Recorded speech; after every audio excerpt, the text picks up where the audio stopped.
while we call it a bubble, that, all of a sudden things went to shit, but there are a few people who are on the inside who knows what is happening. And those are the people who are privy to information which is not public. Larry Ellison. Right? So, do you have some kind of insights along those lines which could indicate that, okay, if this happens, then chances of a bubble is very high? So, tell me in terms of what Trump is doing, because we all know that Trump is pro-business. Yes. Right? And he obviously is talking to more entrepreneurs right now, right? Than any of us. Yeah. And he wants American businesses to succeed. So, in a way, he is doing things which seem like he's mad, but actually it's well thought out decisions which we can't see it fully. Right. But because those are closed room discussions with entrepreneurs in the US, and they want the entire US to flourish and take over the world. Yeah. So can you connect those two things and give me some unique insights? Let's talk about Genius Act. Genius Act. Yeah, he signed it last year. What Genius Act basically does, it pegs any stable coin based in US to a dollar. Like 1:1 pegging is there. So for example, you want to purchase these headphones. Okay. Let's say they cost $100. Okay. So currently strategy, but like the thing would be like you have $100 in your pocket or in a bank account, you transfer it to the owner of the headphones and they give it to you. There's a transaction based in dollars. But what Trump wants now, or US wants now, is for the transaction to happen in stable coins. Right? Instead of buying this in US dollars, you buy it via stable coins. Now what happens is that since that pegging is 1:1. So instead of if I have $100, I'm making money in dollars, I'm getting my salary, my profits, whatever in dollar, I go to a stablecoin minter and say that, okay, I'm giving you $100, give me $100 worth of stablecoins, which should be 100 stablecoins because there's a 1:1 pegging. This is like USDT you're talking. USDT, USDC. And Genius Act says that that company which is issuing these stablecoins need to maintain high quality liquid assets, which is basically jargon for US Treasury bonds, basically for maintaining US cash hard. So Tether would be a company. Yes, who would be required to maintain, let's say, X amount of dollars in Treasury bills or whatever, if they are supplying X amount of stable coins. Yes. So when I purchased, let's say, 100 stable coins, I essentially purchased US Treasury bonds worth $100. Okay. So the US debt got shifted from hard dollars into cryptocurrency. All right. Yeah. Now, currently what happens is that most of the people who are, let's say, trading in treasury bonds and all, they are institutions. They are central banks. Rarely people like me, you and people sitting in this room trade in treasury bonds. Yeah. But if we start purchasing stable coins, we start using stable coins to, let's say, pay for a pizza or this headphone, we indirectly become purchasers of the treasury bonds. So the US debt, which is basically this treasury bond, gets trickled down to retail level. Everybody becomes a creditor to US government. Everybody. Okay. That's okay for me because why? I have this stable coin. I did essentially the same thing and I got this commodity because it is 1:1 pegging. Genius Act says that. But what if at any point Trump says, guess what? From today, the pegging is 10:1. Okay. That by giving $100, you're only getting 10 stable coins. He can change that. He can change that. And I'll tell you how they did it. Earlier, this thing still cost $100. So when I had $100, I could just purchase it. When I had 100 stable coins, I could just purchase it.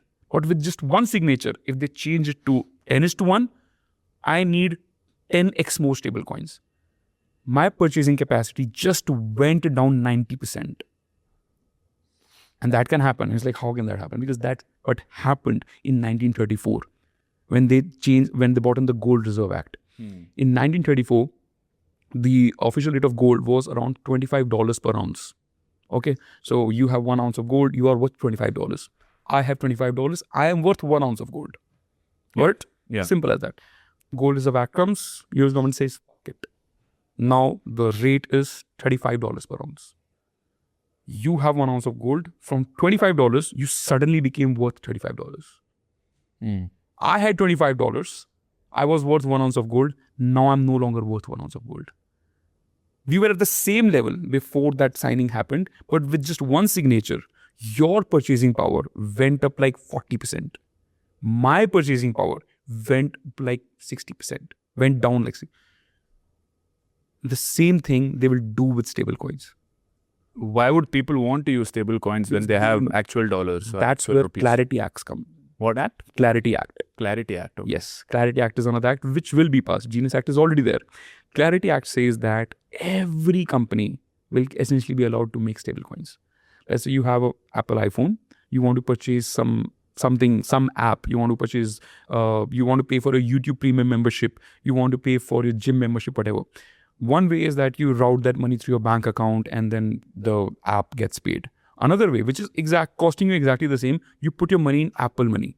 You give, let's say, 10,000 rupees to Apple, and then that money just gets deducted from Apple Money. The benefit is that once you are doing, routing it through your bank accounts, it opens a different web page. It makes you enter your phone number. It then makes you enter an OTP, and then the transaction is complete. But if you just simply add, let's say, 10,000 rupees in your Apple Money at the starting of the month, whenever you want to purchase something, it just asks you to do a double click. Yeah, that's what I do. So easy. Yeah. Face scan. Right? Exactly. Yeah. Now, let's say Apple says, you know what? Hey, guess what? I'm bringing out these Apple stable coins. Okay. Now, instead of giving me, you're giving me 10,000 rupees, I'm giving you 10,000 Apple coins. Earlier in 10,000 rupees, you would get nothing. It was just money sitting in my account, my bank, your Apple account. But on these stable coins, we will be offering you better cashbacks. Okay. We will be offering you, let's say, 0.5% cashback. You'll be like, yeah, I will purchase Apple stable coins. Yeah. Why not? And they also somehow make it more convenient to transact, something more rewarding. I'll talk about that. And you'll be, of course, inclined to purchase Apple because for you, it's practically the same thing and more rewarding. Let's say this also start offering you tax breaks on it. You'll be all good, right? Yeah. There at the back end, once you've purchased those Apple stable coins, if Clarity Act is passed, which it will be, Apple would be purchasing equal amount of US Treasury bills. On those treasury bills, they will be making like 4% return. But why are they buying treasury bills? Like I gave my money to Apple, 10,000 rupees. They gave me 10,000 Apple coins. You're saying with that 10,000 rupees, they're buying US Treasury bills? Yes, because that's what the Clarity Act would be. If anybody can be allowed to purchase, anybody can be allowed to bring out their stable coins. Read with Genius Act, if you're bringing out a stable coin as a company based in USA, you have to buy equal amount of treasury bills. Okay, that's the law. Okay. Right now, that pegging is 1:1. So Apple takes my money, purchase treasury bills. It makes 4% return on those treasury bills, let's say. In dollar terms. Yes, and gives me 0.5% cashback. Yeah. It is still pocketing 3.5 rupees. Yeah. 3.5%. Yeah. Win-win. I'm also getting money. They're also getting money. And what does this do? It makes crypto extremely ubiquitous. Everybody is using stable coins. Now what happens? At the same time, they also build a surveillance system. That you are having this phone in your hand, everything that you gets routed through Apple. Now, similar thing is done by Starbucks. Coffee you want to buy, you are again purchasing some stable coins. You want to buy a Lexus, Toyota brings out its stable coins. Every purchase that you make is via some stable coins. And they can probably also be interoperated in the future. So your whole world is run by these stable coins, which is in turn backed by US Treasury bills. Everybody on planet Earth, so as to speak, becomes a creditor of the US government. Their debts get transferred to crypto world. Okay, and you are also happy because, hey, you're getting extra cashbacks. It's more convenient and they're also making good returns. But US government just offloaded its debt to the entire world. Win-win so far. Second step. There are cameras everywhere. Everything you're doing is getting routed through your phone and they're watching what you text. They're watching what you do. And they know who you are, what you're doing in real time. So basically, they have access to all our WhatsApp messages. They do. Of course, this is not even... Yeah. And they are so high up. I'm saying you go to any local thana here. Again, let's say you have lost your phone or let's say somebody in your family is missing and all. You give it to some, let's say, cyber crime cell, which is nothing compared to the technologies these guys have. And वो बता देगा आपने क्या chat करी थी WhatsApp पे. Okay. ये technology तो इतनी common है. Right. I guess it's software, this is so common. We'll talk about that as well. So they built this surveillance system where they know everything. So now you are completely in their crypto cloud. Every transaction is getting done through that. So you're part of that ecosystem. And you are being absolutely watched. Every move that you make can be tracked. And that's where step 3 comes. They can manipulate you. They can control you like whenever. You just spend excessive money on gas guzzling car that's not environment friendly. You're going to destroy the planet. Guess what? No more airplane tickets for you for next 1 year. They can do that. They will do that. Because you're getting routed through their system. Any purchase you're making is through an app which has issued stablecoins. Those stablecoins will be logged out. You purchase too much meat.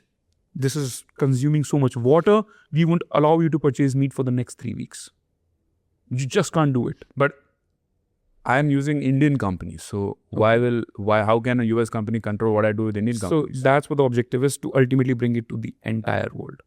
And if USA does it, other governments will follow suit. Because what more does a government want more than to control your money, to control your thought processes?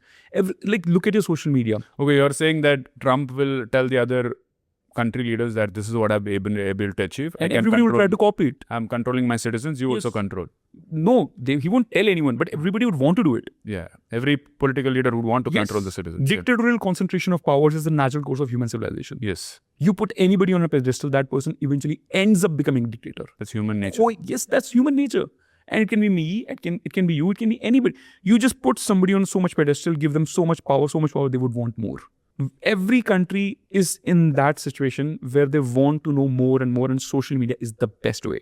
Now imagine doing the same with finances of people. Why would everybody not want to do it? So tell me about that. I'm interested. So you get that. You are in that ecosystem where every transaction you make is getting routed through cryptos. And even though you are saying you're an Indian living in India, but look around the products you use. Your iPhone is American. It's an American company. The car you use can be German, it can be Japanese, it can be anybody. But a lot of banking that you do would be through Americans. The products you consume, let's say Starbucks, it'll be an American company, starting from the electronic accessories you produce, you consume, to the products you use on your skin, to the clothes you wear, everything can be routed through some corporates, and a lot of them would be American. For example, there was this experiment in 1996. Zell and Meyer did this experiment. We said that whenever you make some payment now, some mild pain receptors are activated in your brain. Mild pain receptors. Okay. Just imagine when you are giving money to somebody, psychologically there's some pain you're feeling. You're parting with money. Yeah. So that's not good. Corporates want you to feel happy while you're making payment. Also, they want the process of payment to be completed as soon as possible.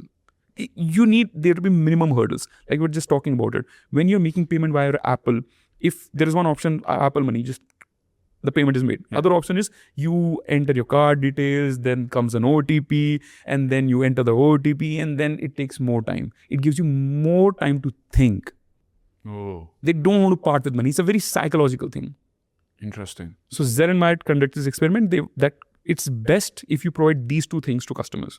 First of all, is you make the process of payment much smoother, much faster, it's over before you know it. And that's how credit cards were born. And second, you make the process extremely rewarding. And that's how cred was born. Once you make a payment, you get a cashback. Yeah. What's the spin me? It just makes you happy. Yeah. You want to make that payment. Yeah. And suddenly, the mild pain receptors, which are activated in your brain, are suppressed. That's one psychology every corporate plays on you. And that's how credit cards and UPIs and now cred is born. And second is decoupling. Okay.